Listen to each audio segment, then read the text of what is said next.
Sicario is directed by Denis Villeneuve and stars Emily Blunt, Josh Brolin, and Benicio del Toro. Now, I got a chance to see an early screener of this movie last week in LA, and I want to start off by saying that this movie looks incredible. The cinematographer of this film is Roger Deakins, and it goes without saying that one of his films looks great. This movie was no exception. It looked so beautiful. So many of the shots in this movie were absolutely amazing. At the screening I went to, Roger Deakins held a Q&A after the movie, and I filmed it and posted it to my channel, so you can check that out right here. I'll put a link down below in the description. He's just a brilliant cinematographer, and the way he brought some of the landscapes and the shots in this movie to life was incredible. The acting was also really, really strong. We have Emily Blunt, Josh Brolin, and Benicio del Toro. Emily Blunt, excellent actress. I was really looking forward to seeing her in this, and her performance was really strong. Josh Brolin I've never been a huge fan of, but he pulled this character off really, really well in this movie. And Benicio del Toro, every time I see him in a movie, I think, why isn't this guy in more movies? As good as he is and as popular as he is, I still think he's underrated,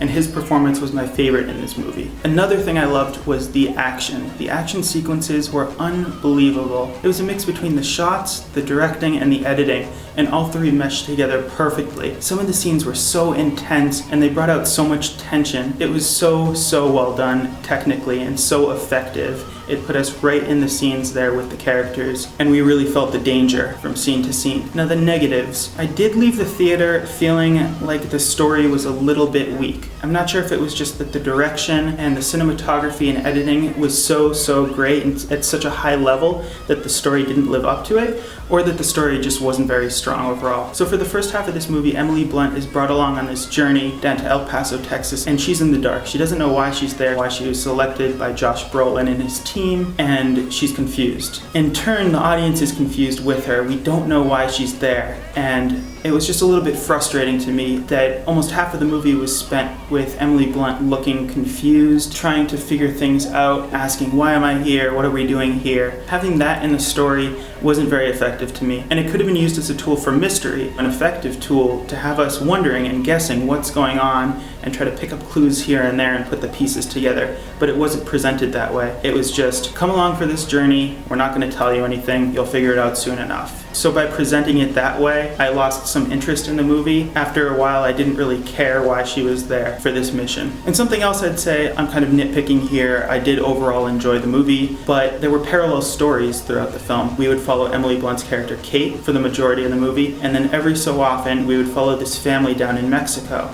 We didn't know anything about them. We were just kind of following their day-to-day life and their house, the dynamics between a mother, a father, and a son. We're led to believe that at the end, these two stories, Emily Blunt and this Mexican family, will converge. And when these two stories do converge, the payoff wasn't that great. I didn't really understand why we were following this family. I would have rather have us follow Emily Blunt's story the entire time, rather than cut between her story and this other story in Mexico. Like I said, that's nitpicking though. This movie was absolutely beautiful, well acted, well directed. Denis Villeneuve is a really exciting director. If you've seen his movies Prisoners or Enemy, he's just consistently knocking films out of the park. His filmmaking really reminds me of Fincher and some of his darker movies like Zodiac and The Girl with the Dragon Tattoo. So I'm really excited to see more of Villeneuve's films. I definitely recommend you guys seeing this, even though the story wasn't my favorite. It's worth it just for the technicality and the spectacle of the movie. I give Sicario a B+.